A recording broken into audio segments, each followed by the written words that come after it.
Yes, here with Cams and Liez. I'm gonna start. Let's start with you. I'll start with you. Obviously, no, it's top 4 in the bag. Obviously, we spoke after the West Ham game. We was in trouble, innit? We was in trouble momentum-wise. And at that point, I was like, listen, if we beat Wolves, we'll be all right.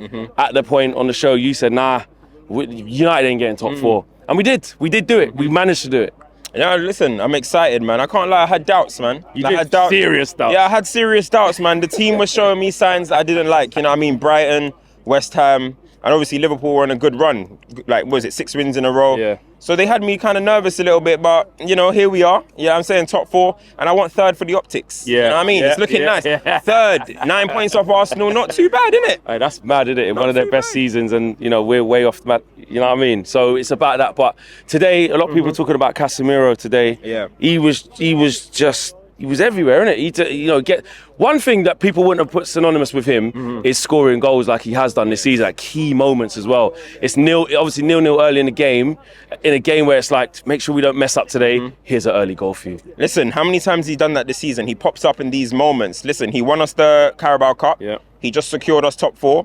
It's an excellent signing. Yeah. And then there's some people that are out here doubting him, talking about we might need to replace him in next season, or this is a world-class player. Man United don't have many of them. He is a certified world-class player. So what we need to do is get players around him, not look to replace him because of first phase and pick up the ball. Bro, get better players around him and you'll see how good he is. He does what he needs to do. And it wasn't just a goal that he scored today. He was winning duels. He is absolutely incredible, bro. And he's been that all season. He had a little moment where it went a bit, you know, after the suspensions and stuff, but he's got himself back together. And listen, I guarantee if we do go and have a massive game against Man City in the final, he's going to be absolutely pivotal to whatever we do. 100%. It got to a point in the game, as well. I was like, just take him off.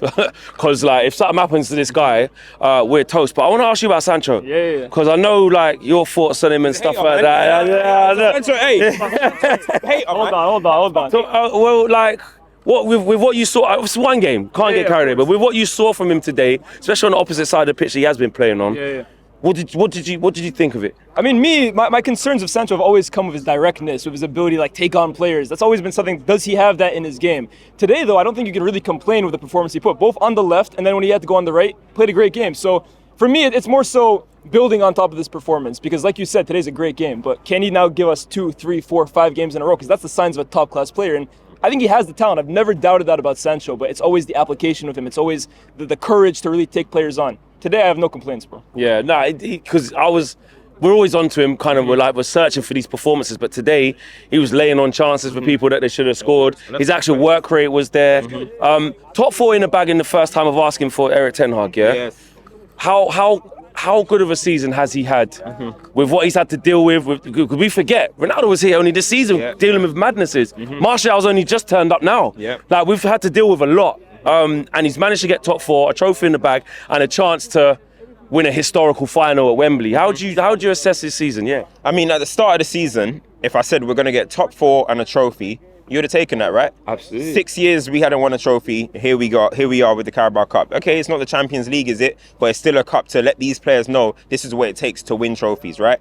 And then you look at the league finish. We are doing what we had to do. You know what I mean? Of course, right now the football is not as pretty as it can be, but he's inherited this squad. This isn't the squad that he's built. So we got to wait and see what he wants from this team. You know what I mean? Like, you can't just expect in the first season champagne football and it's going to be absolutely lovely. Not with these players. With all due respect, these are the same players that every fan was saying, never wear the shirt last season. They'll get the manager sacked. Yeah. Never wear the shirt. He does it. They're traitors again. What did Roy Keane say? These men will let you down every single time.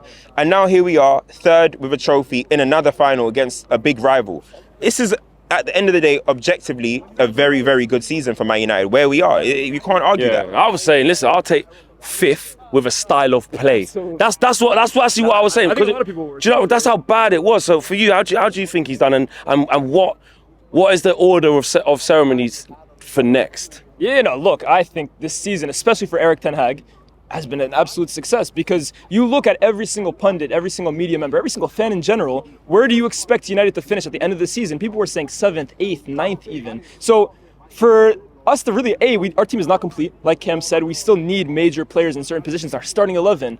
To be in 3rd place at the end of this year, to have won a trophy and to potentially be coming away with a double, you got to snatch your hand off that. And for next season, I think it's all about just kind of building off this, because I think Erik Ten Hag has done really well with what he has, but clearly there's still positions, you can even see it today, that need to be strengthened, that need to be attended to this summer. And if that happens, then look, I think we're a bit away from City. We're going to need, in my opinion, multiple summers, but let's see what we can do, man. You got to think about the context of the season. As you mentioned, Cristiano Ronaldo situation, a World Cup, of course, the injuries, the suspensions. At one point, Man United were on track to play every single game this season possible.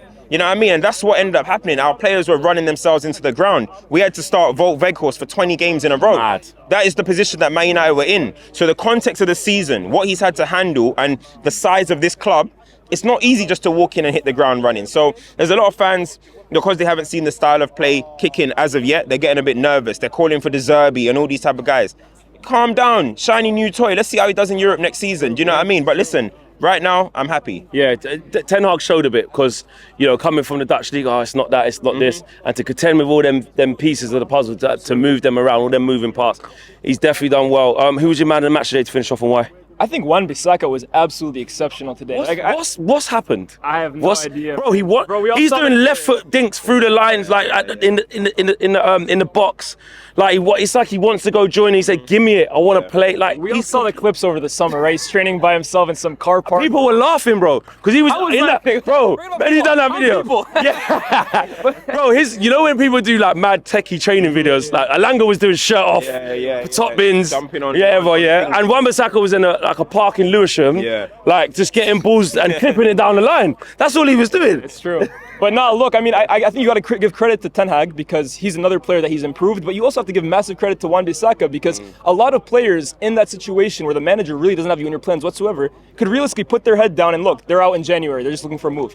He has put his head down and worked and worked and worked and waited for his opportunity, and when the opportunity came for him, when Dalot kind of got out of form, got injured, he's taken it with both hands. And look, I think today he was absolutely exceptional, both defensively, but even going forward, his game is continuing to grow. So that's the bit. It's not like it's developed from like, St. Maximum, it's Matoma, play Wan-Bissaka. Now it's like, yeah, we got games. Play one. Dallow's thinking, right, Dallow's your guy. Come on, man, that's my Dallow's your guy. We like Dallow. Big up Diogo. He's signing that new contract. But he's got some work to do, though. Yeah, absolutely. But listen, there's still rumours that Wan-Bissaka might not be here next season. I know. So we got to kind of see what's going on there. We're linked to Frimpong, I believe it is.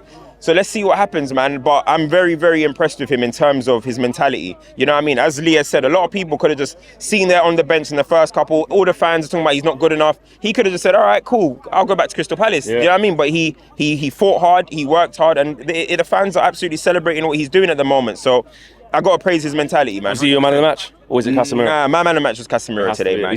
Was Wan-Bissaka your man of the match, or was that just a shout out? I think both of them, you can. I mean, there were a few good performances. Lindelof too, man. Like, what the hell has happened to him, bro? He's just playing with better players now. You know when you just play with just not Maguire. He's kind of always been kind of steady, good on the ball. But now what I like about Lindelof is like he's a lot more aggressive. He won't get turned. He used to be a bit soft. You can come bully him up. With Troy Deeney, come rough him up or something like that. Now he's like, you ain't turning me. I'm gonna go direct with you, follow you all the way in. He's on it. He's on it. I mean, listen, that's the growth that a lot of players are having in this team. You know what I mean? You think about Lindelof last season, it was down and out. You think about Rashford last season, Wan-Bissaka. What did I call this team? The Redeem Team. Didn't I call this team the Redeem Team? And that's why a lot of these guys had to redeem themselves. It's about redemption season. And now, listen, we ain't won the Premier League or nothing, but they've redeemed themselves. And listen, the second way we can get it done, City, Wembley, FA Cup final. I think we can do it. It's going to be tough because we have to believe. Enzo had his slippers on in the first half. So imagine that's Rodri. Imagine that's Gundogan. Imagine that's KDB. If we play like that against City, we lose 5-0. Yeah, there we go. Too many transitional moments, too many chances given up, easy chances as well. We got a lot of work to do, but listen, anything is possible. You know what I mean? Firstly, it's a rivalry. You know what I mean? It's a derby, and anything can happen in cup finals. We've seen weirder things happen in cup finals. So City have one eye on the Champions League as well. Let's stop the treble talk. Let's do what we need to do. If they win the treble, it's on our heads. We can't complain. Simple as that. What do you think? I got one last thing to say. Go on. Fuizzi, Liverpool. Enjoy Kazakhstan. Enjoy Malta. Enjoy Armenia. Hey, Liverpool fans, they're coming at me. Oh, why you say about Bobby? Listen, mate. Listen. Liverpool in the Europa League. Hey, simple. Give a dub plate for AGT and them, man. You know what I'm saying? Peace. Come on, man. Love, man. Come on. Nice, man. Love.